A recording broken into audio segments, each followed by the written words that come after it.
Guys, good morning সবাইকে। তোমাদের সবার জন্য বললাম, এই যে সকালে বসলাম, সকালে জলখাবার নিয়ে বসলাম। টিফিন যাবে স্কুলের, দাদুর আলু পরোটা হবে, নাতির আলু ভাজা, আর এই রুটি বানাবো। আজকে ঘি দিয়ে বানিয়ে দেবো না, আজকে রুটি দেবো।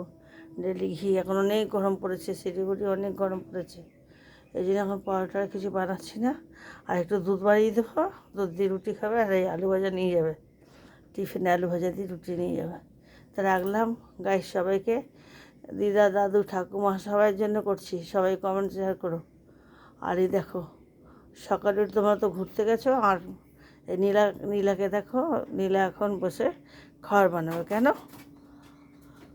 বড় ছেলে বলেছে মার কাছে থাকলে নাকি ভালো মতন থাকতে পারবে, স্কুল কামাই হবে না, কিছু হবে না। এই জন্য এই বড় ছেলেটা একটাই ছেলে আমার কাছে থাকে। আর ওরা, আমি জলপাইগুড়ি ডিস্ট্রিক্ট, ওরা দার্জিলিং ডিস্ট্রিক্ট থাকে।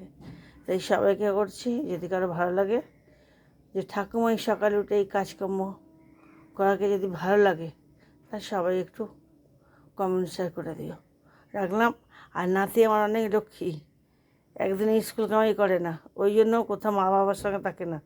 মারা মামা বাড়ি যায়, কোথাও যায়, যদি এই জন্য ও কোথাও যায় না, ওই জন্য ঠাকুমার কাছে থাকে, যে স্কুলও কামাই করতে চায় না কোনো দিনও। যত শরীর খারাপ থাকে স্কুল যেতেই চায় না, নেই স্কুল, টিউশনি, আর রাত্রিরে ও সকালে পড়ে, রাত্রি করে ফেলে। গুড মর্নিং সবাই, যদি ভালো লাগে আমার নাতিকে আর ঠাকুমাকে, তা সবাই একটু কমেন্ট শেয়ার করো।